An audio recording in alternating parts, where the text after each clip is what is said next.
Right. ఇప్పటివరకు ప్రధానమైనటువంటి పత్రికల్లో వచ్చినటువంటి వార్తలను మనం గమనించాం. దానికి సంబంధించి విశ్లేషించడానికి మనతో పాటు విశ్లేషకులు, ప్రముఖ రాజకీయ విశ్లేషకులు, అలాగే బీఆర్ఎస్ నాయకులు కూడా త్వరలో జాయిన్ అవుతారు. రైట్. ఇప్పుడు ప్రస్తుతానికి ప్రముఖ రాజకీయ విశ్లేషకులు నిఖిల్ గారు ఉన్నారు. ఆయన అడిగి మరిన్ని విషయాలు తెలుసుకుందాం. నమస్తే నిఖిల్ గారు. నిఖిల్ గారు, మొత్తానికి జూబ్లీ హిల్స్ ప్రచారం రోజు రోజుకి హీట్ పుట్టిస్తుంది. అలాగే మాటల తూటాలు కూడా పేలుతున్నటువంటి అంశం. అలాగే ఇంకొకటి ఏదైతే కేటీఆర్ నిన్న రోడ్ షోలో కీలకమైనటువంటి వ్యాఖ్యలు చేశారు. 14 తర్వాత చాలా మార్పులు ఉండబోతున్నాయి అంటున్నారు. ఏంటి ఆ మార్పులు ఏమి ఉండబోతున్నాయి అనుకోవచ్చు? ముందుగా మీతో పాటు టీ న్యూస్ ప్రేక్షకులందరికీ కూడా నమస్కారం. గత దాదాపుగా నెల 15 రోజుల నుండి ప్రచారం ఎప్పుడైతే మొదలైందో, నామినేషన్లకు మొదలైన కార్యక్రమం నుండి ఈ రోజు వరకు చూస్తూ ఉంటే ప్రధాన ప్రతిపక్షంగా బీఆర్ఎస్ పార్టీ అనేక రకాలుగా ముందుంది. గత 10 ఏళ్లలో కేసీఆర్ గారి నాయకత్వంలో ఏం అభివృద్ధి చేసినామో రానున్న రోజుల్లో లేదు, దానికన్నా ముందు తీసుకున్న ఈ 2 సంవత్సరాల కాంగ్రెస్ పాలనలో ప్రధాన ప్రతిపక్షంగా ఏ రకంగా కొట్లాడినామో ఈ 2 అంశాలను ప్రజల ముందుంచి ఈరోజు ఓట్లు అడుగుతూ ఉంది. అధికారంలో ఉన్నటువంటి కాంగ్రెస్ పార్టీ ఏమో ఈ 2 సంవత్సరాల్లో ఏ రకంగా వాళ్ళు ఏ వర్గాలను ఇబ్బంది పెట్టిండ్రో అన్నది ప్రజలు గ్రహించారు. కాబట్టి ఓటమి భయంతో ఏం చేస్తూ ఉన్నారు, అనేక రకాలుగా బెదిరింపులకు దిగుతూ ఉన్నారు. ఎవరు బెదిరిస్తూ ఉన్నారు? స్వయంగా పోటీ చేస్తున్నటువంటి అభ్యర్థితో పాటు రాష్ట్ర ప్రభుత్వాన్ని నడుపుతున్నటువంటి రాష్ట్ర ముఖ్యమంత్రి రేవంత్ రెడ్డి గారు. వీళ్ళిద్దరూ ఒకవైపు అభ్యర్థి బెదిరిస్తూ ఉన్నాడు. ప్రచారానికి ఎవరన్నా బయట వాళ్ళు వస్తే మళ్ళీ మీరు జూబ్లీహిల్స్ పొలిమేరలు కూడా దాటే పరిస్థితి ఉండదు అని స్వయంగా అభ్యర్థి దిగుతూ ఉన్నాడు. అభ్యర్థి వెంట ఉన్నటువంటి అనేక అనుచరులు స్వయంగా ప్రధాన ప్రతిపక్షమైన బీఆర్ఎస్ కార్యకర్తలను ఇబ్బందులు పెడతా ఉన్నారు. ఒకవైపు రాష్ట్ర ముఖ్యమంత్రి గారు మాకు ఓట్లు వేయకపోతే ఒక్క సంక్షేమ పథకాన్ని కూడా అమలు చేసే పరిస్థితి ఉండదు అని చెప్తా ఉన్నారు. మీరు ఒక్కసారి కొంచెం వెనక్కిపోయి గమనిస్తే జూబ్లీహిల్స్ నియోజకవర్గంలో దాదాపుగా బస్తీలు ఎక్కువ ఉంటాయి. ఆ బస్తీలకు సంబంధించి ముస్లిం సామాజిక వర్గం ఓటర్లు ఎక్కువ ఉంటారు. ప్రధాన ప్రతిపక్షం ప్రశ్నించడం మొదలుపెట్టిన కాడి నుంచి ఈ 24 నెలల్లో ఒక్క ముస్లిం సామాజిక వర్గానికి చెందిన వ్యక్తికి కూడా రాష్ట్ర క్యాబినెట్లో చోటు కల్పించినటువంటి పరిస్థితి లేదు. ఎప్పుడైతే ప్రధాన ప్రతిపక్షంగా బీఆర్ఎస్ పార్టీ ప్రశ్నించడం మొదలుపెట్టిందో ఆనాటి నుండి క్యాబినెట్లోకి ఎవరిని తీసుకోవాలి, క్యాబినెట్లో మార్పులు చేర్పులు ఏ రకంగా చేయాలి, ఇవన్నీ ఆలోచనలు చేసి ఫైనల్గా ఆ సామాజిక వర్గానికి సంబంధించి రాష్ట్రంలో మరొక పార్టీగా ఉన్నటువంటి ఎంఐఎం అధినేతతో సంప్రదింపులు జరిపి అజరుద్దీన్ గారిని మంత్రివర్గంలోకి తీసుకున్నారు. సంతోషం, ఇప్పటికైనా కూడా తీసుకున్న తర్వాత నన్న ఆ వర్గాలకు సంబంధించి మీరు గతంలో కేసీఆర్ గారు ఏ రకంగానైతే హక్కున పెట్టి ఆదుకున్నారో అలాంటి ఇనిషియేషన్స్ ఏమైనా తీసుకునే ఆలోచనలు చేస్తున్నారా అంటే ఏదీ లేదు. మరీ ముఖ్యంగా షాదీ ముబారక్ లాంటి స్కీము భారతదేశానికి సంబంధించి ఏదైనా రాష్ట్రం కానీ రాష్ట్ర ప్రభుత్వం కానీ ఆలోచన చేస్తుంది అన్న ఆలోచన కూడా ఎవరికి లేకుండే, ఆ ఇమాజినేషన్ కూడా లేకుండే. అటువంటి పరిస్థితుల్లో కేసీఆర్ గారు ఆయా వర్గాలకు ఇబ్బంది కలగకూడదు, ఎవరన్నా పెళ్లి చేస్తే ముస్లింలలో అనేక వర్గాలకు సంబంధించి అత్యంత వెనుకబడిన వాళ్ళు ఉన్నారు, వాళ్ళందరినీ అప్లిఫ్ట్ చేయాలి. పెళ్లి అనేది దాంట్లో మరీ ముఖ్యంగా ఆడపిల్ల పెళ్లి అనేది భారం కావద్దని ఇంటికి పెద్దన్నలాగా మేనమామలాగా తీసుకొని 1,16,000 రూపాయలతోని షాదీ ముబారక్ తీసుకొచ్చిండ్రు. ప్రతి పండగకు ముస్లింలకు సంబంధించి రంజాన్ తోఫా తెచ్చిండ్రు. ఆ కార్యక్రమాలు మొత్తం పక్కకు పోయినాయి. కానీ ఈరోజు ప్రశ్నించడం కేవలం బీఆర్ఎస్ పార్టీ ప్రశ్నించిన కారణంగానే మంత్రివర్గంలో స్థానం దక్కింది. సో దీన్ని బట్టి జూబ్లీహిల్స్ నియోజకవర్గ ప్రజలకు అనేక రకాలుగా తెలిసిపోతూ ఉంది. బీఆర్ఎస్ ప్రశ్నిస్తే తప్ప కాంగ్రెస్లో ఉలుకు పలుకు లేదు, చలనం లేదు. ఖచ్చితంగా బీఆర్ఎస్ పార్టీని గెలిపిస్తే తప్పితే వీళ్ళు ఏదైతే గతంలో అసెంబ్లీ ఎన్నికల్లో అనేక హామీలు ఇచ్చిండ్రో కాంగ్రెస్ పార్టీ నాయకులు వాటిని అమలు చేసే పరిస్థితి కూడా ఉండదు అనేది స్పష్టమైన నిర్ధారణకు వచ్చిన తర్వాతనే ఈరోజు భయపడతా ఉన్నారు ముఖ్యమంత్రి గారు కానీ, కాంగ్రెస్ పార్టీ నాయకులు కానీ, ప్రభుత్వం కానీ. మీరు ఒక్కసారి చూస్తే దాదాపుగా 16 మంది మంత్రులు కేవలం జూబ్లీహిల్స్ మీదనే ఫోకస్ పెట్టి పనిచేస్తూ ఉన్నారు. అది కేవలం రాష్ట్రంలో జరుగుతున్నటువంటి ఒక్క ఉప ఎన్నిక. దానివల్ల ప్రభుత్వానికి వచ్చే ఇబ్బంది ఏమైనా ఉందా? లేదు. ప్రభుత్వంలో ఉన్నటువంటి మిగతా నాయకులకు వచ్చే ఇబ్బంది ఏమైనా ఉందా? లేదు. కానీ ముఖ్యమంత్రి గారు ఈరోజు భయపడతా ఉన్నారు. వాళ్ళ ప్రభుత్వంలో అనేక మంది నాయకులు ఈ జూబ్లీహిల్స్ ఉప ఎన్నిక కనుక రేవంత్ రెడ్డి గారి సారథ్యంలో ఓడిపోతే రేవంత్ రెడ్డి గారి పదవికే ఎసరొచ్చేలాగా ఉంది కాబట్టి ఇంత భయపడి ప్రలోభాలకు దిగుతూ ఉన్నారు. మీరు చూడండి, రానున్న 48 గంటల్లో ఏ రకమైన అరాచకాలు సృష్టిస్తారో దానికి సంబంధించి ట్రైలర్ నిన్న మొన్న చూపించారు. బీఆర్ఎస్ పార్టీకి సంబంధించి అదే జూబ్లీహిల్స్లో రెహ్మత్ నగర్ కానీ, యూసఫ్గూడ కానీ, బోరబండ కానీ ఈ ప్రాంతాల్లో ఎవరైతే ఇన్ఛార్జులుగా ఉన్నారో ఆ నాయకుల మీదకి స్వయంగా దాడులకు దిగుతూ ఉన్నారు, పోలీసులను పంపుతూ ఉన్నారు. ఏం దొరికినాయి? అక్కడ ఉన్నటువంటి ఎమ్మెల్యేలు వచ్చి చూపించారు కదా, ఇప్పుడు నేను మళ్ళీ చెప్తే బాగుండదు. ఆ రకంగా వాళ్ళ ఇంట్లో ఉన్నటువంటి సామాన్లు తీసుకొచ్చి ఈరోజు ఏదో ఇబ్బంది పెట్టాలి అనే రకంగా ఒక వాతావరణాన్ని క్రియేట్ చేయాలని చూస్తూ ఉన్నారు. మీరు ఎన్ని రకాలుగా డిసైడ్ అయినా, ఎన్ని రకాలుగా ఇబ్బంది పెట్టాలని చూసినా కూడా గత 10 ఏళ్ల బీఆర్ఎస్ పాలనను చూసిండ్రు, ఈ 2 సంవత్సరాల కాంగ్రెస్ పాలనను చూసిండ్రు. ఇదే 2 సంవత్సరాల్లో కాంగ్రెస్ వల్ల ఇబ్బందులు పడుతున్నటువంటి అన్ని వర్గాల ప్రజలను ఆదుకుంటున్నటువంటి బీఆర్ఎస్ని ప్రతిపక్షంగా కూడా చూసిండ్రు. కాబట్టి మరొక్కసారి వాళ్ళ హామీలు అమలు కావాలన్నా, వాళ్ళ తరపున ఎవరన్నా కొట్లాడాలన్నా కూడా బీఆర్ఎస్ పార్టీ వల్లనే జరుగుతుంది. కాబట్టి మూకుమ్మడిగా కారు గుర్తుకు ఓటేసి కేసీఆర్ గారి నాయకత్వాన్ని బలపరిచే విధంగా జూబ్లీహిల్స్ మొత్తం ఆలోచన చేస్తూ ఉంది ఈరోజు. రైట్. మొత్తానికి జూబ్లీహిల్స్ నియోజకవర్గంలో బీఆర్ఎస్ పట్టం కట్టడానికి ప్రజలు కావచ్చు, ఓటర్లు కావచ్చు సిద్ధంగా ఉన్నారని చెప్పేసి నిఖిల్ గారు చెప్తున్నటువంటి అంశం కూడా రైట్. బీఆర్ఎస్ నాయకులు వాసుదేవరెడ్డి గారు జాయిన్ అయ్యారు. నమస్తే అండి వాసుదేవరెడ్డి గారు. సార్, ఏదైతే జూబ్లీహిల్స్ నియోజకవర్గంలో చూస్తే ప్రతి ఒక్క డివిజన్లో కూడా అడుగడుగున ప్రజలు నిరాశన పడుతున్నటువంటి సిచ్యువేషన్ మనం చూస్తున్నాం. ఓటర్లు కావచ్చు, లేకుంటే అక్కడ ఉన్నటువంటి వాళ్ళు కావచ్చు, చాలా ఉత్సాహంగా కనబడుతున్నారు, చాలా ఉత్సాహంగా కార్యక్రమాలు కొనసాగుతున్నటువంటి అంశం. దీనికి సంబంధించి మీ అభిప్రాయం? గుడ్ మార్నింగ్ అండి. మీకు ప్యానెల్లో ఉన్న నిఖిల్, అదేవిధంగా తెలంగాణ ప్రేక్షకులందరికీ కూడా గుడ్ మార్నింగ్ అండి. ఇవాళ జూబ్లీహిల్స్ ఎన్నికలకు సంబంధించి చివరి రోజు ప్రచారానికి. సో సాయంత్రం 5 గంటల వరకు ముగుస్తుంది కాబట్టి ఇప్పటికే హోరాహోరీగా అన్ని రాజకీయ పార్టీలు ప్రచారం చేశాయి. ప్రధానంగా మనం ఒకసారి ఈ ప్రచార సరళి యొక్క జూబ్లీహిల్స్ యొక్క ప్రజల మనోగతాన్ని కనుక మనం ఒకసారి విశ్లేషించుకుంటే, మొదటి నుంచి వెళ్ళి అంటే కాంగ్రెస్ పార్టీ అభ్యర్థి ప్రకటించక ముందు నుంచి వెళ్ళి, బీజేపీ అభ్యర్థి ప్రకటించక ముందు నుంచి వెళ్ళి కూడా ప్రచార సరళిలో దూసుకుపోయింది బీఆర్ఎస్ పార్టీ మాత్రమే. ఎందుకంటా ఉన్నా అంటే గోపీనాథ్ గారు చనిపోయిన నాటి నుండి కూడా అనేక సంతాప సభలు ఏర్పాటు చేసి ప్రజల దగ్గరికి వెళ్ళి ఎందుకంటే గోపీనాథ్ గారు చేసిన సేవలు ఇవాళ జూబ్లీహిల్స్ నియోజకవర్గంలో తిరుగుతున్న సందర్భంలో అనేక మందితోటి వారున్న సైక్యత, వారి ఉన్న మంచితనము, ముఖ్యంగా మైనార్టీలతోటి గోపీనాథ్ గారు చాలా దగ్గరగా ఉండి వారి సమస్యలను, వారి యొక్క వ్యక్తిగత సమస్యలను కూడా తీర్చిందని చెప్పి వారే చెప్తున్న సందర్భం. అంటే ఈ యొక్క జూబ్లీహిల్స్లో గతంలో ఈ యొక్క నవీన్ యాదవ్ అనే వ్యక్తి ఎంఐఎం నుంచి వెళ్ళి కూడా పోటీ చేసి ఓడిపోయిండు. సో వీరి యొక్క నేపథ్యం కూడా రౌడీ నేపథ్యం కాబట్టి గోపీనాథ్ గారు ఉన్నప్పుడు వీళ్ళందరినీ కూడా తొక్కిపెట్టిండు. ఇట్లాంటి వాళ్ళందరినీ కూడా అరాచకాలను జూబ్లీహిల్స్ నియోజకవర్గంలో కొనసాగనీయలేదు. సో కాబట్టి ఈ యొక్క 3 టర్ములు కూడా మేము చాలా హ్యాపీగా మా పనులు మేము చేసుకుంటూ వెళ్ళినాం. మళ్ళీ ఇప్పుడు వారు చనిపోవడంతో వచ్చిన ఎన్నికల్లో మరి వారు పోటీ చేస్తూ ఉన్నారు కాబట్టి రేపు ఇట్లాంటి వ్యక్తి గెలిస్తే మాకు ఇబ్బందిల పాలవుతామనే ఒక ఆలోచనని ఇలా అక్కడ ఉన్న ఓటర్సే స్వయంగా చెప్తున్న సందర్భం కనిపిస్తూ ఉన్నది. నేను కూడా ఆ జూబ్లీహిల్స్ నియోజకవర్గంలో స్వయంగా తిరుగుతున్న వ్యక్తిగా నేను చెప్తా ఉన్నాను. ఎందుకంటే ఇది ప్రజలు చర్చించుకుంటున్నారు. ఇవాళ ముఖ్యంగా ఈ యొక్క జూబ్లీహిల్స్ నియోజకవర్గంలో మొన్న ఒక మీటింగ్లో అనిల్ యాదవ్కు సంబంధించిన రాజ్యసభ సభ్యుడు అనిల్ యాదవ్ వాళ్ళ తమ్ముడు టిల్లు అంటారు, ఆయన పేరు Aravind Kumar, nick name Tillu. So ఈ యొక్క సినిమాకు సంబంధించి ఏదైతే మొన్న ఒక మీటింగ్ పెట్టింది కదా వల్లభనేని అనిల్, ఈయన సినిమా ఫెడరేషన్ అధ్యక్షుడు. ఈ వల్లభనేని అనిల్ మీద దాడి చేసిండు, గల్లలు పట్టుకున్నారు వాళ్ళే. ఈ అనిల్ యాదవ్ ఎవరు? ఈయనకు చుట్టమే, నవీన్ యాదవ్ చుట్టమే. అంటే ఇక్కడ ఏం నడుస్తుంది? అంతర్గతంగా వాళ్ళ యొక్క ఫ్యామిలీలో కుమ్ములాటలు నడుస్తూ ఉన్నాయి. ఒకరిపై ఒకరు ఆరోపణలు చేసుకోవడం. రేపు అనిల్ యాదవ్ ఈ యొక్క నవీన్ యాదవ్ గెలిస్తే అనిల్ యాదవ్ యొక్క ప్రాధాన్యత కాంగ్రెస్లో తగ్గిపోతుందనే ఒక ఆలోచన ఉండడం. ఈ యొక్క నవీన్ యాదవ్కు సంబంధించిన అనుచరులు ముఖ్యంగా అంతా కూడా అనిల్ యాదవ్ను టార్గెట్ చేస్తూ మాట్లాడడం, ఇవన్నీ కూడా మన కళ్ళ ముందు వస్తుంది. ఇంకా ముఖ్యంగా మొన్నటిదాకా మనం చూసినాం, మొన్న సోమాజి కూడా కార్పొరేటర్ సంగీత యాదవ్ వారి భర్త శ్రీనివాస్ యాదవ్ పైన ఈ యొక్క నవీన్ యాదవ్ అనుచరుడు దాడి చేసిన విషయం మనం ఇంతకుముందు చర్చించుకున్నాం, వార్తలు కూడా వచ్చింది. ఈ మధ్యలో ఎంఐఎంకి సంబంధించిన యాసర్ అరఫత్ అనే వ్యక్తి యొక్క బెదిరింపులు అసలు పీక్ స్టేజ్కి చేరినాయి. ఎక్కడెక్కడ ఇలా వారు బెదిరిస్తున్న వాళ్ళు ఏంది, బుర్కా వేసుకొని వెళ్ళి బెదిరించి కొట్టి ఆయన దవాఖానలో చేర్పిస్తున్నట యాసఫ్ అరఫత్. మళ్ళీ ఇంటి దగ్గర దించేస్తున్నట్టు ఈయనే బూత్ ఇన్ఛార్జీలను బెదిరించడం, బీఆర్ఎస్ పార్టీ నాయకులను బెదిరించడం.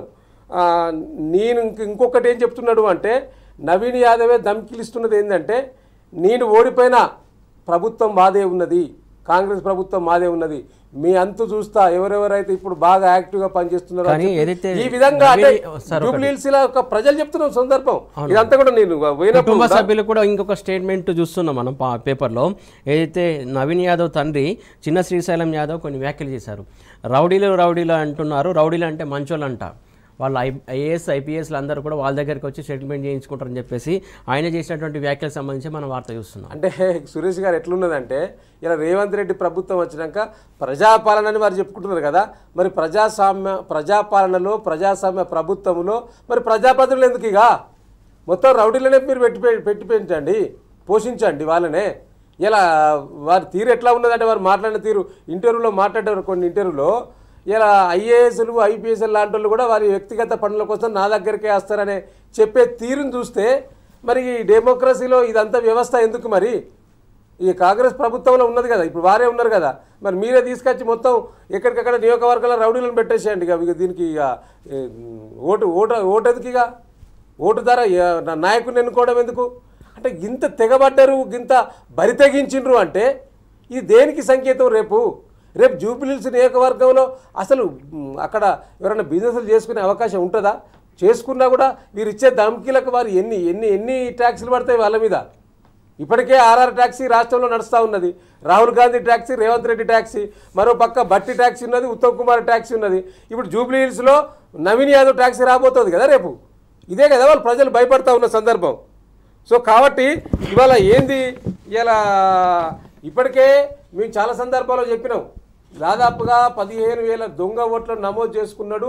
అదేవిధంగా ఇలా ముస్లిం మైనార్టీ నేతలతోటి ఆ యొక్క బుర్కా వేసుకొని ఓట్లు వేయిస్తారని చెప్పి వాళ్ళు చెప్తా ఉన్నారు. ఇలా అది ఒక్కటి మీరు అరికట్టండి, డెఫినెట్గా బీఆర్ఎస్ పార్టీ బ్రహ్మాండమైన మెజార్టీతో గెలుస్తుందని వాళ్ళే చెప్తున్న సందర్భం. కాబట్టి ఇట్లాంటి విచ్ఛిన్నకర శక్తులను తప్పకుండా జూబ్లీహిల్స్ విజ్ఞులు ఓటర్స్ అందరూ కూడా పారదోలాల్సిన సందర్భం ఆసన్నమైంది. ఇలా తప్పనిసరిగా ఇలా బీఆర్ఎస్ గెలిస్తేనే వాయిస్ తట్టుకోలేక బెదిరింపులు పాల్పడుతున్నారు అనేది ఇలా వాళ్ళు కళ్ళ ముందు చెప్తున్నారు కదా.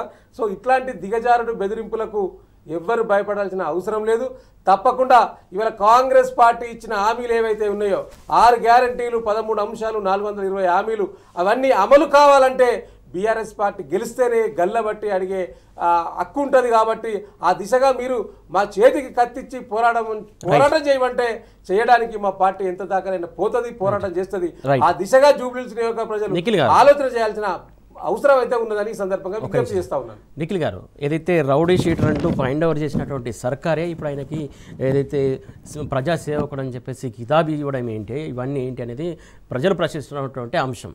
అలాగే ఏదైతే ఈ నేపథ్యంలో ఖచ్చితంగా హైదరాబాద్ శాంతి భద్రతలలో కూడా పెను ముప్పు వాటిల్లే ఉద్దేశం ఉందని చెప్పేసి కొంతమంది కుటుంబ సభ్యులే చెప్తున్నటువంటి సమాచారం.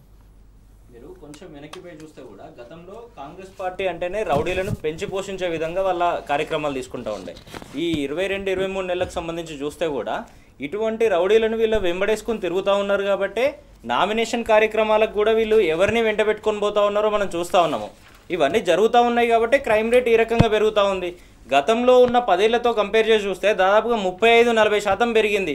ఒక్క హైదరాబాద్ నగరానికి సంబంధించి చూస్తే కేవలం ఇదే 2025లో ఒక 10 నెలలకు జనవరి నుండి అక్టోబర్ వరకు చూస్తే 189 హత్యలు జరిగినాయి హైదరాబాద్ నగరంలో. దాంట్లో 89 హత్యలు కేవలం నడి రోడ్డు మీద పట్టపగలు జరిగినాయి. దానికంతా కారణం ఎవరు? వీళ్ళే. ఇదే రకంగా రౌడీలను వెంబడేసుకొని తిరగాలి. వాళ్ళు ఎక్కడెక్కడైతే ఓడిపోయినరో, ఎక్కడెక్కడైతే వాళ్లకు ప్రాతినిధ్యం లేదో అక్కడంతా రౌడీలను పెట్టి రాజ్యం నడపాలని చూస్తూ ఉన్నారు. ఎవరైతే ప్రశ్నిస్తారో, ఎవరైతే హామీల గురించి కొట్లాడతారో వాళ్ళందరినీ అణిచివేయాలని చూస్తూ ఉన్నారు. జూబ్లీహిల్స్కి మీరు ఇస్తున్నటువంటి ఆలోచన, మీరు ఇస్తున్నటువంటి స్టేట్మెంట్ ఇదేనా? రేపు పొద్దున ఎన్నికలు జరిగితే మీరు ఏ రకంగా చేస్తారు అనేదానికి ఇది క్లియర్ కట్గా విజన్ను చూపిస్తూ ఉంది కదా. గతంలో కేసీఆర్ గారి విజన్ ఏముండే? మాకు ఓట్లేసి గెలిపించండి, మీకు సత్వర న్యాయం అందిస్తాము, అన్ని రకాలుగా ఏ రకమైన ఇబ్బందులు లేకుండా ప్రజాపాలన అందిస్తాము, పూర్తి స్థాయిలో సెక్యూరిటీ కల్పిస్తామని చెప్పిండ్రు. ఈరోజు ఇదే కాంగ్రెస్ పార్టీ ఏం చెప్తా ఉంది? మాకు గెలిపించండి, రౌడీలను మీ గల్లీలలో తిప్పుతామని చెప్తా ఉన్నారు, రౌడీలకు టికెట్లు ఇస్తామని చెప్తా ఉన్నారు. బైండ్ ఓవర్ వీళ్ళే చేస్తారు, వీళ్ళ ప్రభుత్వమే బైండ్ ఓవర్ చేస్తుంది, స్టేషన్లో కూర్చోబెడుతుంది, మళ్ళీ వీళ్ళే వచ్చి ప్రజాసేవకుడానికి కితాబిస్తూ ఉంటారు. అంటే ఇది దేనికి సంకేతం అన్నది ఒక్కసారి జూబ్లీహిల్స్ నియోజకవర్గ ప్రజలు రేపు పొద్దున ఓటేయడానికి పోయే ముందు ఆలోచన చేసుకొని ఓటేయాల్సిన అవసరం ఉంది. లేకపోతే ఎటువంటి అఘాయిత్యాలు జరుగుతాయి, ఎటువంటి ఇబ్బందులు జరుగుతాయి కూడా ఒక్కసారి ఆలోచన చేయాల్సిన అవసరం ఉంది. సురేష్ గారు ఇప్పుడు చెప్తాను. నిఖిల్ గారు చెప్పినట్టు ఎట్లా అంటే, ఇవాళ నిన్న మా పార్టీ వర్కింగ్ ప్రెసిడెంట్ కేటీఆర్ గారు కూడా చెప్పారు, ఇలా ఎర్రగడ్డలో షరీఫ్ అనే వ్యక్తిని బెదిరింపులకు పాల్పడి కాంగ్రెస్ కండువ కప్పిండ్రని. ఇంతకుముందు చెప్పిన కదా పేరు, ఏది అర్పత్, యాసర్ అర్పత్, ఎంఐఎం నాయకుడు, బెదిరింపులకు పాల్పడతా ఉన్నాడు. అన్ని డివిజన్లో ఉన్న ముఖ్యంగా రహమత్ నగరు, బోరబండ, ఎర్రగడ్డ, ఎల్లారెడ్డిగూడెం గల్లీ గల్లీలో తిరుగుతూ భయభ్రాంతులకు గురి చేస్తున్నాడు ఈ యొక్క యాసర్ అర్పత్. ఈయన ఇంకా ఎంత బెదిరింపులకు పాల్పడ్డాడంటే మొన్న ఈ యొక్క హైదరాబాద్కు సంబంధించి యూసుఫ్గూడలో హైదరాబాద్ రెస్టారెంట్ అని ఉన్నది. హైదరాబాద్ రెస్టారెంట్లో బీఆర్ఎస్ పార్టీ నాయకులు కూర్చొని మీటింగులు పెడుతుండ్రు, మాట్లాడుకుంటున్నారు అని చెప్పి ఆ హోటల్లే మూయించిండు. ఇప్పుడు హైదరాబాద్ రెస్టారెంట్ ఇది గుర్తుపెట్టుకోండి. ఇది మొత్తం ఇంటర్నల్గా ఆ డివిజన్లో తిరిగేటోళ్లకు బయటికి రాలేదు. హైదరాబాద్ రెస్టారెంట్నే మూయించిండు వీళ్ళందరూ కూడా బెదిరింపులకు పాల్పడి. అంటే ఏ విధంగా ఉన్నది ఇలా మొత్తం డివిజన్లో ఒకసారి గమనిస్తే కర్ఫ్యూ వాతావరణం వీళ్ళ యొక్క మొత్తం గల్లీలు తిరుగుతూ ఇబ్బందుల పాలు చేస్తూ ఉన్నారండి. నేను రాత్రి 12 దాకా ఉన్నా, అక్కడనే 12 దాకా ఉన్నా. మా పార్టీ నాయకుల మీద దాడులు జరిగినాయి. నిన్న ప్రచారం అక్కడ లోకల్లో ఉంటే ఒకడ కూర్చొని మాట్లాడుకుంటుంటే ఈ రాత్రి మీరు ఏం చెప్తారు అని చెప్పి వాళ్ళు తాగి తందనాలాడి బెదిరింపులకు గురి చేస్తూ ఉన్నాడు. సో కాబట్టి ఇట్లాంటి అదే విధంగా ఇవాళ చిత్రపూర్ కాలనీకి సంబంధించిన స్కామ్ మనందరికి కూడా తెలుసు. అపరంగా సంపాదించిన డబ్బులన్నిటి కూడా ఇక్కడ జూబ్లీహిల్స్ నియోజకవర్గంలో ఎగజల్లి గెలవాలని ఒక ప్రయత్నం చేస్తూ ఉన్నది. ఈ ప్రయత్నాలు తిప్పికొట్టాల్సిన బాధ్యత తప్పకుండా మరి జూబ్లీహిల్స్ నియోజకవర్గ ఓటర్స్ పై ఉన్నది. ఆ దిశగా ఆలోచన చేయాలని వారికి తెలియజేస్తా ఉన్నాం. రైట్ సార్ గారు, ఏదైతే జూబ్లీహిల్స్ వైపోలో భాగంగా ఏదైతే జరిగినటువంటి రోడ్ షోలలో ప్రతి ఒక్క రోడ్ షోలలో ఏదైతే కాంగ్రెస్ పార్టీ ఇచ్చినటువంటి 6 గ్యారెంటీలు కావచ్చు, హామీలకు సంబంధించి పదే బాకీ కార్డు ప్రదర్శించారో అలాగే చెప్తున్నటువంటి క్రమంలో ఓటర్ల నుంచి విశేషమైనటువంటి స్పందన వస్తుంది. దానికి సంబంధించి ఆ ఇంపాక్ట్ ఎలా ఉండబోతుంది అనుకోవాలి మనం ఇక్కడ. ఖచ్చితంగా వీళ్ళు ఏదైతే 6 గ్యారంటీలు అన్నారు, 13 అంశాలని 420 హామీలతో దాదాపు 30-40 పేజీలతో ఎక్కడికక్కడ మేనిఫెస్టో తయారు చేసి ఆ మేనిఫెస్టో ఆధారంగా ప్రచారం చేసిండ్రో దాంట్లో అనేక సార్లు కేవలం కేసీఆర్ గారిని విమర్శించాలన్నది లక్ష్యంగా పెట్టుకొని పనిచేసిండ్రో ఈరోజు అధికారంలోకి వచ్చిన తర్వాత వాళ్ళు చాలా స్పష్టంగా చెప్పింది ఏంటంటే ఎన్నికల సమయంలోనే 100 రోజుల్లో ఈ పూర్తిగా 6 గ్యారంటీలు 13 అంశాలు మొత్తం అమలు చేస్తాము అని చెప్పినారు. దాదాపుగా ఈరోజు 2 సంవత్సరాలు అంటే 700-750 రోజులు గడుస్తూ ఉంది. ఇప్పటికి కూడా ఒక్క ఆర్టీసీ బస్సుకు సంబంధించి తప్పితే మిగతా ఏది కూడా పూర్తి స్థాయిలో అమలు చేసినటువంటి పరిస్థితి లేదు. ఆ ఆర్టీసీ బస్సులో కూడా ఏ రకంగా ఇబ్బందులు జరుగుతూ ఉన్నాయి మనం చూస్తూ ఉన్నాము. ఆ బస్సులను ఏ రకంగా రెస్ట్రిక్ట్ చేసినారో కూడా మనం చూస్తూ ఉన్నాము. ఆర్టీసీకి బకాయిలు ఇవ్వకుండా ఇబ్బందులు పెడతా ఉన్నారో చూస్తూ ఉన్నాము. పూర్తిగా సంస్థనే లాసుల్లోకి పోవడానికి, నష్టాల్లోకి పోవడానికి ఏ రకంగా ప్రయత్నాలు చేసి కుట్రలు చేస్తూ ఉన్నారో మనం చూస్తూ ఉన్నాము. నిన్నగాక మొన్న ఆర్టీసీ లాజిస్టిక్స్ డిపార్ట్మెంట్ మొత్తాన్ని ప్రైవేట్ పరం ఏ రకంగా చేయడానికి ఆలోచనలు చేసినారో చూస్తూ ఉన్నాము. ఇన్ని రకాలుగా ఇచ్చిన ఒక్క హామీలోనే జరుగుతూ ఉంటాయి. మిగిలిన హామీలు ఎప్పుడు అమలు చేస్తారు? ఇన్ని లక్షల కోట్ల అప్పులు తీసుకొస్తా ఉన్నారు కదా, దాదాపుగా 2.5 లక్షల కోట్ల అప్పులు తీసుకొచ్చిండ్రు ఈ 22 నెలలకు సంబంధించి చూస్తే. వాటన్నిటిని ఏ రకంగా రీపేమెంట్లు చేస్తారు? ముఖ్యమంత్రి గారేమో నోరు తెరిస్తే దరిద్రాలు అన్నట్టుగా మాట్లాడుతూ ఉన్నారు. నేను ఢిల్లీకి పోతే నన్ను ఎవరు నమ్మట్లే, చెప్పులు ఎత్తుకుపోయి దొంగలాగా చూస్తూ ఉన్నారు, ఇట్లాంటి స్టేట్మెంట్లు ఇస్తూ ఉన్నారు. రాష్ట్రాన్ని నడిపించే నాయకుడి స్థాయిలో ఉండి ఈ రకంగా చేస్తూ ఉంటే జూబ్లీహిల్స్లో ఏ రకంగా నమ్ముతారు మీరు మిమ్మల్ని? నిజంగా మీరు ఇచ్చిన దాంట్లో ముఖ్యమైన హామీలు ఏవైతే ఉన్నాయో, మరీ ముఖ్యంగా రాష్ట్రంలో ఉన్న ప్రతి ఆడబిడ్డకు 2500 రూపాయలు ప్రతి నెల 1వ తారీఖు నాడు ఇస్తామని చెప్పినారో ఈ రోజు వరకు దాని గురించి ఆలోచన చేసినటువంటి పరిస్థితి లేదు. మరీ ముఖ్యంగా పెన్షన్దారులు ఎవరైతే ఉన్నారో వాళ్ళందరికీ 2000 ఉన్నది 4000 చేస్తాము, 4000 ఉన్నది 6000 చేస్తామని చెప్పినారు. ఆ రకంగా ప్రధాన ప్రతిపక్షంగా కేటీఆర్ గారి నాయకత్వంలో ఈ రకంగా కాంగ్రెస్ పార్టీ బాకీ కార్డులని విడుదల చేసి ఈ కార్డులను ప్రతి కుటుంబానికి పంచిండ్రు.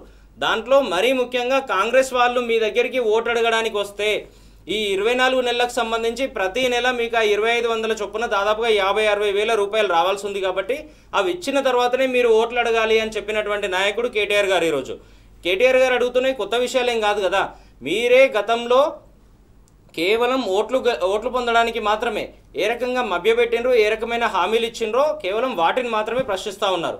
ఇవన్నీ ప్రశ్నిస్తూ ఉంటేనే ఈరోజు రేవంత్ రెడ్డి గారు కానీ వాళ్ళ పార్టీ కానీ భయపడి ఈ రకంగా దాడులకు దిగుతున్న పరిస్థితులు మనం చూస్తూ ఉన్నాము.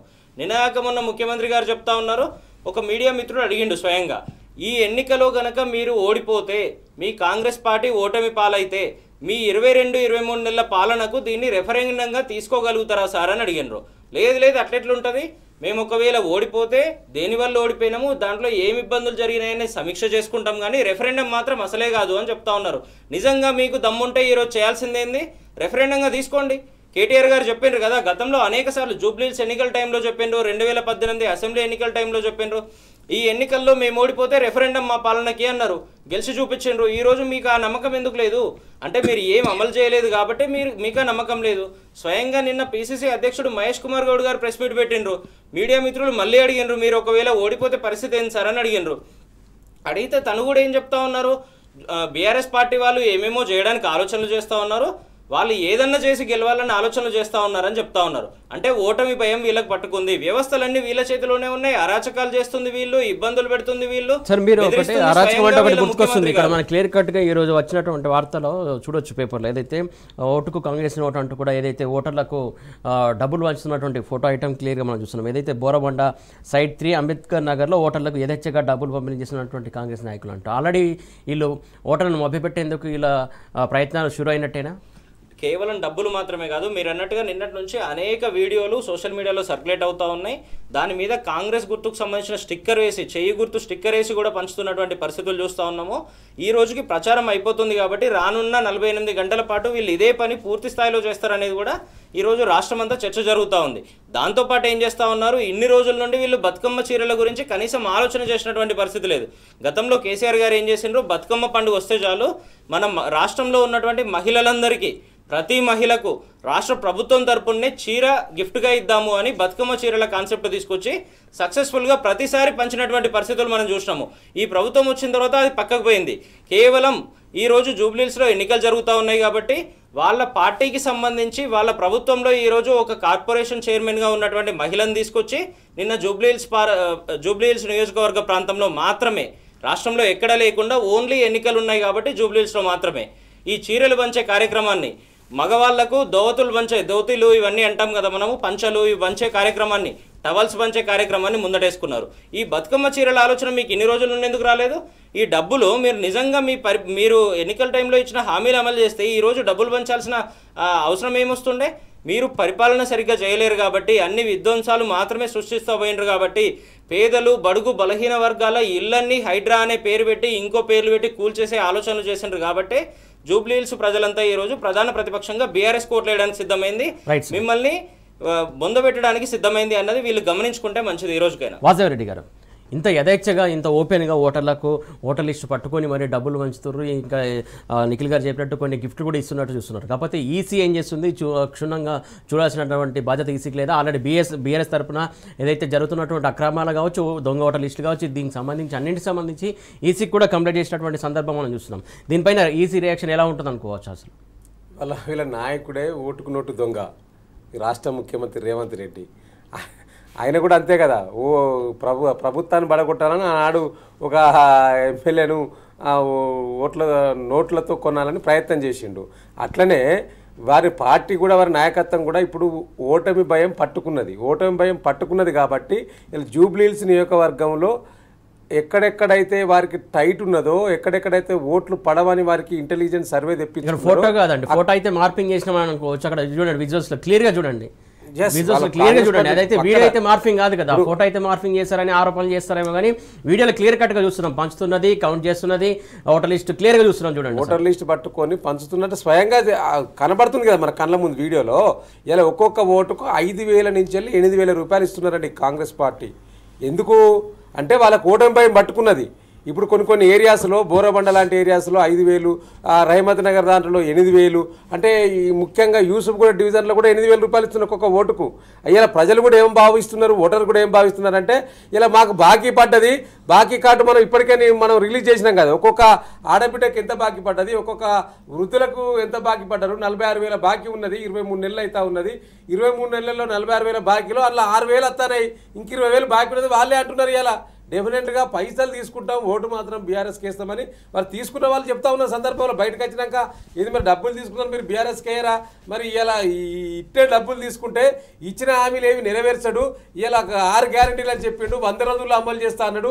మీరు ఇట్లా తీసుకొని కనుక వేస్తాం, ఏవి అమలు కావంటే దేని దానికే తీసుకునే గుద్దుడు అనే ఒక ఆలోచనని ఇలా అక్కడ ప్రజలు చెప్తా ఉన్నానంటే, దీన్ని బట్టి చూస్తే ఇవాళ వీళ్ళకు ఓటమి భయంతో ఇట్లాంటి ప్రలోభాలకు గురి చేస్తూ ఉన్నారు. ఎలక్షన్ కమిషన్ కూడా దీనిపైన దృష్టి పెట్టాలి. ఇలా స్పష్టంగా వీడియో కూడా బయటకు వచ్చినాక మీరు ఎందుకు చర్యలు తీసుకోరు? ఎందుకు అభ్యర్థికి సంబంధించిన వారి యొక్క నాయకుల పైన ఎందుకు కేసులు నమోదు చేయరు? ఎందుకు అరెస్ట్ చేయరు వీరి మీద? అంటే ఇక్కడ వీళ్ళకి ప్రత్యేక రాజ్యాంగం ఉన్నదా ఏంది? ఇక్కడ జూబ్లీహిల్స్ లో కాంగ్రెస్ పార్టీలకు ప్రత్యేక రాజ్యాంగం ఉందంట. నేను అంతే కదా, ఇప్పుడు ఎన్నికల కమిషన్ మరి ఎన్నికల రూల్ అందరికి ఒకటే వర్తిస్తుంది కదా. మరి ఇక్కడ యథేచ్ఛగా డబ్బులు పంచుతా ఉంటే, వీడియోలు బయటకు వస్తూ ఉంటే ఎందుకు చర్యలకు ఉపక్రమించది? ఎందుకు చర్యలు తీసుకోదు? మరి స్క్వాడ్ అని తిరుగుతున్నారు కదా, ఇవాళ మా పార్టీ నాయకుల మీద ఏదో కాన్స్టిట్యూన్సీ బయట ఉన్న ఇండ్ల మీద కూడా దాడులు చేస్తారు పైసలు దొరుకుతాయని, వితౌట్ నోటీస్ ఇవ్వకుండా, లేకపోతే వితౌట్ ఇన్ఫర్మేషన్ ఆ ఇంటి ఓనర్కి సంబంధం లేకుండా మీరు పోయి తనిఖీలు చేయొచ్చు. మరి ఇక్కడ యథేచ్ఛగా డబ్బులు వంచుతుంటే కూడా కాంగ్రెస్ సంబంధించిన నాయకులు మరి ఎలక్షన్ కమిషన్ ఎందుకు పట్టించుకోవాలి? దీన్ని బట్టి చూస్తూ ఉన్నది కదా, ఎలక్షన్ కమిషన్ కూడా ప్రభుత్వ కంట్రోల్లో ఉన్నదా అనే అనుమానం వస్తూ ఉన్నది. ఇప్పటికే మేము కేంద్ర ఎన్నికల సంఘానికి కూడా మా ఎంపీ బృందం ఢిల్లీలో ఇచ్చింది, కంప్లైంట్ ఇచ్చినాము. ఇలా ఇక్కడ ఎన్నికల సంబంధించిన కమిషను ఇలా ప్రభుత్వానికి అనుకూలంగా వ్యవహరిస్తున్నట్టు కనిపిస్తూ ఉన్నది. కాబట్టి వీటిని తప్పకుండా కేంద్రం పరిశీలించాలని చెప్పినాము. కేంద్ర అబ్జర్వర్ను పంపాలని కూడా మేము కేంద్రంలో ఉన్న ఎలక్షన్ కమిషన్ కూడా కలిసినాము. అయినా కూడా స్పందన లేదు అంటే ఇలా ఏం జరుగుతూ ఉన్నది? ఈ ఎలక్షన్లో బీజేపీకి సంబంధించి కాంగ్రెస్ సంబంధించి కుమ్మక్కైందంటే కనిపిస్తూ ఉన్నది కదా. మరి కనిపించకుంటే మరి అడ్డంగా పంచుతున్న విషయంలో బీజేపీ ఎందుకు స్పందించదండి? ఇలా అడ్డంగా కాంగ్రెస్ పార్టీ పైసలు పంచుతూ ఉంటే బీజేపీ నాయకులు, బీజేపీ పార్టీ అభ్యర్థి కిషన్ రెడ్డి గారు, బండి సంజయ్ గారు అట్టుగానే నోరు వారేసుకుంటాడు కదా, రచనాని విషయాలలో నోరు వారేసుకుంటాడు కదా, ఏది పడితే అది మాట్లాడతావు కదా. మరి అడ్డంగా పైసలు పంచుతాడు ఎందుకో మాట్లాడవు నువ్వు, ఎంత దారుణం అంటే. సో కాబట్టి ఇలా బండి సంజయ్ గారు, నేను మొన్న ఒక వీడియో దాని గురించి మాట్లాడదాం. రైట్, ఇందాకేదో బండి సంజయ్ గారి గురించి ఏదో చెప్తున్నట్టు చెప్పండి. అంటే ఇవాళ యథేచ్ఛగా ఎలక్షన్లో కాంగ్రెస్ పార్టీకి సంబంధించిన అభ్యర్థి తరఫున డబ్బులు పంచుతా అంటే బీజేపీ ఎందుకు మాట్లాడదండి? అచ్చిరాని విషయాల మీద మాట్లాడతారు కదా. నిన్న షేక్పేట్లో హైడ్రా బాధితులను ఎగతాళి చేస్తూ ఏడుపులన్నీ నటనే అని చెప్పి మాట్లాడిన బండి సంజయ్ గారికి మరి ఇది ఎందుకో కళ్ళకు కనిపిస్తలేదా? పెద్ద స్క్రీన్లు పెట్టి ప్రచారం చేస్తున్నారు అంటే ప్రచారం చేయకుండా ఏం చేయాలి మరి? నువ్వే మాట్లాడినావు కదా. నేను ఇలా హైడ్రా బాధితులు ఎగతాళి చేసిన ఈ బండి సంజయ్ మొన్నేమో పొన్నం ప్రభాకర్ కూడా ఇట్లనే ఎగతాళి చేశారు. ఈయన ఇప్పుడు అధికార పార్టీ కాబట్టి ఎగతాళి చేస్తాడు అనుకుందాం. కానీ ఈయన కూడా ప్రతిపక్ష పార్టీ కదా ఈ రాష్ట్రంలో. ఈయనే ఈ హైడ్రా మీద 2 మాటలు మాట్లాడచ్చా? గతంలో నువ్వు ఏం మాట్లాడినా ఒకసారి నేను తెలంగాణ ప్రజలకు, ముఖ్యంగా మీ టీవీస్ ద్వారా వాళ్ళకి తెలవాలి. గతంలో ఈ యొక్క హైడ్రా మీద చుక్కలు చూపడుతుంది కాంగ్రెస్ పార్టీ ప్రభుత్వము, చుక్కలు చూపడుతుంది పేద ప్రజలకు. మనం చూస్తే ఎంత బాగా అనిపించింది. వారం రోజుల ముందు గృహప్రవేశం చేస్తే వారం రోజుల తర్వాత వచ్చి కూర్చేసారు. కట్టడానికి 10 సంవత్సరాలు పడుతుంది, కూర్చోడానికి గంటలు కూర్చోవచ్చు. అది ఏదో ఉద్ధరించారు కాదు. అది కిరాయి కుండలు కూడా రాత్రి చెప్పకుండా మొత్తం ఇల్లు చేస్తే వాళ్ళు ఏడుకోవాలి. దానివల్ల ఏమైంది? అలా పూర్తిగా హైదరాబాద్ లో, తెలంగాణ రాష్ట్రంలో రియల్ ఎస్టేట్ వ్యాపారం మొత్తం దెబ్బతింది. ఇది మన ఎలక్షన్ లా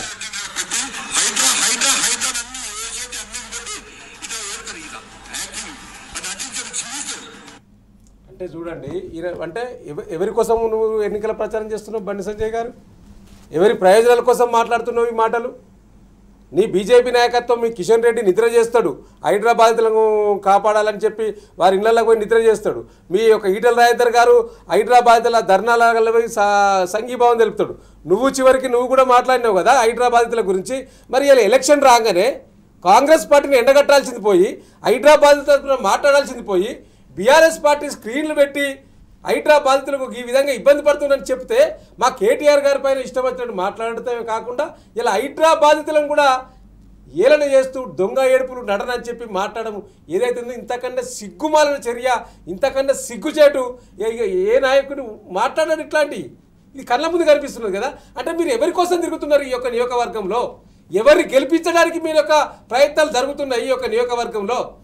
మీ యొక్క లోపాయికార ఒప్పందం ఏంది? ఇలా తెలంగాణ ప్రజలు చూస్తూ ఉన్నారు కదా, ముఖ్యంగా జూబ్లీస్ ప్రజలు గమనిస్తూ ఉన్నారు కదా. అందుకనే ఇలా గతంలో మీకు ఆయన 20-25 వేల ఓట్లు వచ్చినాయి. ఇప్పుడు డిపాజిట్ కూడా దక్కే పరిస్థితి లేదు.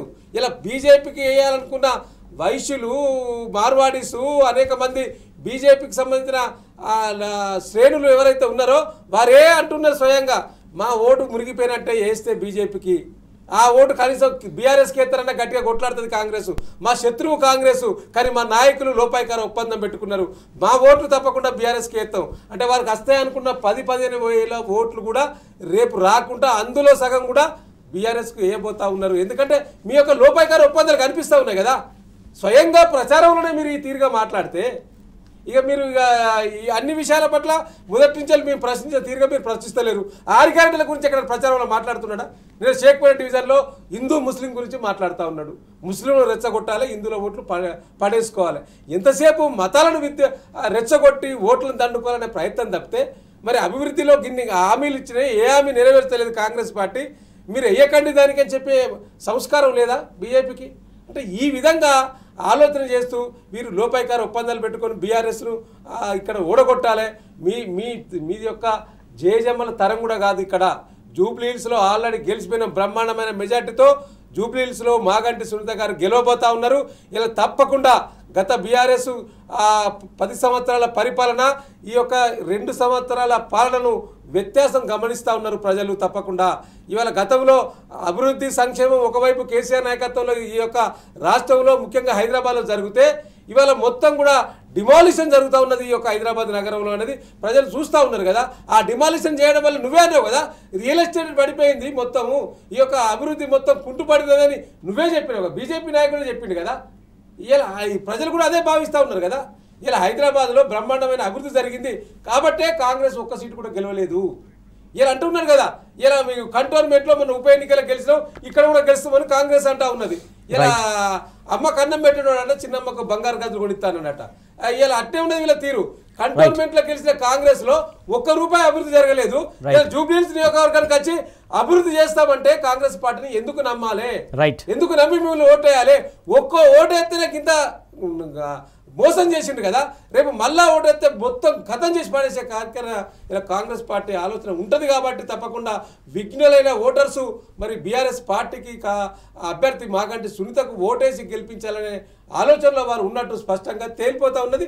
దానికి అన్ని సర్వేలు కానీ గ్రౌండ్లో మేము చూస్తున్న వాతావరణం కూడా తెలుస్తూ ఉన్నది దాన్ని చూస్తే. రైట్. ఏదైతే 2 సంవత్సరాల క్రితం ఆల్రెడీ కాంగ్రెస్ పార్టీకి ఓటేసినందుకు ఇప్పుడు బుద్ధి తెలిసి వచ్చిందని చెప్పేసి ప్రజలు కావచ్చు, ఓటర్లు కావచ్చు గ్రహించారని చెప్పేసి వాసుదేవరెడ్డి గారు చెప్తున్నారు. అభివృద్ధికి ఓటేస్తారా లేకుంటే బుల్డోజర్ ఓటేస్తారా మీరే ఆలోచించగలరని చెప్పేసి వారు సూచిస్తున్నారు. నిఖిల్ గారు, ఏదైతే జూబ్లీహిల్స్ నియోజకవర్గానికి సంబంధించి కావచ్చు, ఏదైతే పదే సిటీకి సంబంధించి కావచ్చు, హైడ్రా విషయానికి వస్తే సమాచారం హక్కు చట్టం కింద ఏదైతే సమాచారం ఇవ్వకుండా ఇష్టానుసంగా వ్యవహరిస్తుందని చెప్పేసి పెద్ద ఎత్తున బాధితుల సంఖ్య పెరుగుతున్నటువంటి అంశం, దీని గురించి మీ అభిప్రాయం? అది హైడ్రా అనేది కేవలం పేదలకు మాత్రమే హైడ్రాగా, పెద్దలకు ఎంతసేపు విత్డ్రాగా కనబడతా ఉంది. వీళ్ళు పెద్దలకు సంబంధించి ఎవరి ఫామ్ హౌజులు కానీ ఎవరి నివాసాలను కానీ వాళ్ళకి సంబంధించిన అపార్ట్మెంట్లు బిల్డింగ్లు ఏమున్నా కూడా కనీసం ఆ దరిదాపుల్లోకి కూడా పోతున్న పరిస్థితి లేదు. పెద్దలకు సంబంధించి ఎక్కడ కనబడ్డా కూడా దానికి మీద ఆ రెవెన్యూకి సంబంధించి అంటే దాని ఎక్స్టెంట్ ఎంత, చెరువు సరౌండింగ్స్లో ఎంతవరకు ఆ లిమిట్స్ ఉంటాయి, ఇవేవి కూడా క్రాస్ చెక్ చేయకుండా ఆగ మేఘాల మీద వాళ్ళ ఇంట్లో ఉన్న సామాన్లు ఇంటి నుంచి బయటికి తీసుకునే అవకాశం కూడా ఇవ్వకుండా, ఇంట్లో ఉన్న ఆహారం లాంటివి కూడా అన్నం లాంటివి కూడా బయటికి తెచ్చుకునే అవకాశం ఇవ్వకుండా కేవలం సెకండ్లు నిమిషాల వ్యవధిలోనే నిర్దాక్షిణ్యంగా కూల్చేస్తున్న పరిస్థితులు మనం చూస్తూ ఉన్నాము. ఆ పేదలందరినీ రోడ్డు మీద తెస్తున్న పరిస్థితులు చూస్తూ ఉన్నాము. మీకు చిన్న ఎగ్జాంపుల్ చెప్తా. ఇదే జూబ్లీహిల్స్కి పక్కనే ఉండేటువంటి మాదాపూర్లో సున్నం చెరువు అని ఉంటుంది. సున్నం చెరువుకు సంబంధించి నిన్న మొన్నటి వరకు కూడా ఏ రకంగా కూల్చివేతలు చేసినో చూసినాము. హైడ్రా ఏం చెప్తుందంటే సున్నం చెరువు పరిధి 42 ఎకరాలు అంటది. రాష్ట్రంలో ఉన్న రెవెన్యూ విభాగం ఏమో 24 ఎకరాలు అంటది. రాష్ట్రంలో ఉన్న మిగతా విభాగాలు జిహెచ్ఎంసీ కానీ మిగతావి కానీ లేదు 23 ఎకరాలే అంటది. అంటే వాళ్ళలో వాళ్ళకే ఒక సఖ్యత లేదు, వాళ్ళలో వాళ్ళకే కోఆర్డినేషన్ లేదు, ఏ డిపార్ట్మెంట్లో ఏం జరుగుతుందో తెలియదు. దాని మీద ఫుల్ లెవెల్లో క్లారిటీ రాకుండానే ఏ రకంగా కూల్చివేతల కోసం మీరు ఇనిషియేట్ చేసిండ్రు, పేదలందరినీ రోడ్డు మీద ఏ రకంగా చేసిండ్రు. ఇదే జూబ్లీహిల్స్కి సంబంధించి కూడా అనేక ప్రాంతాల్లో మనం చూసినాం కదా హైడ్రా కూల్చివేతలను. ఇప్పుడు మరొక్కసారి ఇదే కాంగ్రెస్ పార్టీకి కనుక ఓటేస్తే మీరు వచ్చి మా ఇండ్లు కూల్చండి అని స్వయంగా ఒప్పుకున్నట్టు అవుతుంది. కాబట్టి నిన్న చూస్తే కూడా అనేక వార్తలు వచ్చినాయి. నిన్న షేక్పేట ప్రాంతానికి ఇదే జూబ్లీహిల్స్ నియోజకవర్గంలోని షేక్పేట డివిజన్లో కొన్ని ప్రాంతాలకు ఇది హైడ్రా పరిధిలోకి వస్తుంది, అతి త్వరలో కూల్చివేస్తామని ఇదే హైడ్రా నోటీసులు పంపినట్టుగా కూడా వార్తలు విన్నాం మనము. ఇవన్నీ చూస్తూ కూడా మళ్ళొకసారి కాంగ్రెస్ పార్టీకి చెయ్యి గుర్తుకు ఓటేస్తే ఖచ్చితంగా దాన్ని మనం సపోర్ట్ చేసినట్టు అవుతుంది. కాబట్టి జూబ్లీహిల్స్ నియోజకవర్గంలో ఉన్న ఓటర్లంతా సపోర్ట్ చేసినట్టు అవుతుంది. కాబట్టి ఇమ్మీడియట్గా వాళ్ళందరూ ఆలోచన చేసుకొని గత 22 నెలల్లో ఏ రకంగా అయితే అనేక వందల ఇండ్లు కూల్చిండ్రో, వేల మందిని రోడ్డు మీద వేసిండ్రో దాన్ని మొత్తం వాళ్ళు ఆపాలంటే పూర్తి స్థాయిలో కాంగ్రెస్ పార్టీకి బుద్ధి వచ్చేటట్టుగా కొట్లాడాల్సిన అవసరం ఉంది. ఆ బాధితులందరి తరఫున కొట్లాడినటువంటి కారు గుర్తును మరొకసారి గెలిపించి నిజంగా బాధితుల పక్షాన నిలబడ్డ వాళ్లకు మరింత ఆత్మస్థైర్యం పెంచే విధంగా, మరింత మద్దతు కూడగట్టే విధంగా ఆలోచన చేయాల్సిన అవసరం ఉంది. ఇవన్నీ వీటితో పాటు ఇదే రేవంత్ రెడ్డి గారికి ఎంత ధైర్యం ఉంటే కూలుస్తారండి ఇంట్లో? వాళ్ళ అన్నగారిది కూల్చే అవకాశం ఉండదు. వాళ్ళ అన్నకు సంబంధించిన ఇల్లుకు సంబంధించి హైకోర్టుకు పోయి స్టే ఆర్డర్లు తెచ్చుకునే అవకాశం ఇస్తారు, వాళ్ళ పార్టీ నాయకులకు అవకాశం ఇస్తారు, కానీ పేదలవి మాత్రమే కూలుస్తూ ఉంటారు. పూర్తి స్థాయిలో ఆలోచన చేసి కారు గుర్తును గెలిపించడం మాత్రమే వీళ్ళ ఆలోచనగా ఉంటే రేపొద్దున మరింత అప్లిఫ్ట్ అయ్యే అవకాశం ఉంది. ఇవాళ హైడ్రా పేరుతో ఇప్పటికే పేదల బతుకులను ఛిద్రం చేసిన కాంగ్రెస్ పార్టీకి ఓటేస్తే మళ్ళీ మీరు లైసెన్స్ ఇచ్చినట్టే. ఇవాళ ఇక సోషల్ మీడియాలో వస్తూ ఉన్నది ఇట్లా ఈ విధంగా రేవంత్ రెడ్డి రేపు హైడ్రా మ్యాన్ మొత్తం కూడా హైదరాబాద్ నగరంలో ఇబ్బందుల పాలవుతారని చెప్పి నేను వారు నిఖిల్ గారు చెప్పినట్టు ఇలా ఇది వీళ్ళ ప్రభుత్వంలోనే రిజిస్ట్రేషన్ అయినది డిమాలిషన్ చేసింది. 2024లో ఏప్రిల్ 2024లో రిజిస్ట్రేషన్ చేసుకుంటే స్టాంప్ డ్యూటీ 2 లక్షల పైన కట్టిండ్రు, రిజిస్ట్రేషన్కు ఫీజు 75,000 కట్టిండ్రు, డిమాలిషన్ మాత్రం నవంబర్లో చేసిండ్రు. ఇది డిమాలిషన్ ఇల్లు, ఇది వాళ్ళు రిజిస్ట్రేషన్ చేసుకున్నది మొత్తం డబ్బులు. అంటే వీరి ప్రభుత్వం వచ్చినాకనే, వీరు గొప్పగా చెప్పుకుంటారు కదా, వీరి ప్రభుత్వం వచ్చినాకనే మొత్తం పేదోళ్ళ గుడిసెలను పేదోళ్ళ ఇళ్లను వీరు కూలిస్తే నాడు కేసీఆర్ గారు 58-59 జీవోల ద్వారా 1,50,000కు పక్కా పట్టాలిచ్చి పేదలను కాపాడింది బీఆర్ఎస్ ప్రభుత్వం.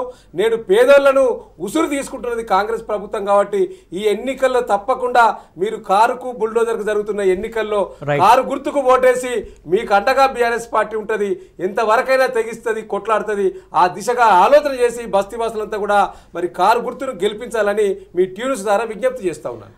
Right, thank you Vasudev Reddy గారు, థ్యాంక్ యూ నిఖిల్ గారు. మొత్తానికి అభివృద్ధి కావాలంటే బీఆర్ఎస్కు పట్టం కట్టండి, లేదంటే కాంగ్రెస్కు పట్టం కట్టుకోండి అని చెప్తున్నారు. ఖచ్చితంగా బుల్డోజర్ రావాలంటే ఖచ్చితంగా కాంగ్రెస్కే పట్టం కట్టని చెప్తున్నారు. అభివృద్ధి కావాలంటే ఖచ్చితంగా బీఆర్ఎస్కు పట్టం కట్టండి, అభివృద్ధి చేసి చూపిస్తాం, మిగతా వారు ఇచ్చినటువంటి హామీలను కూడా నిగ్గదీసి అడుగుతామని చెప్పేసి బీఆర్ఎస్ నాయకులు చెప్తున్నటువంటి అంశం. ఇది ఇవాళ వార్తలు వాస్తవాలు. Keep watching tea news.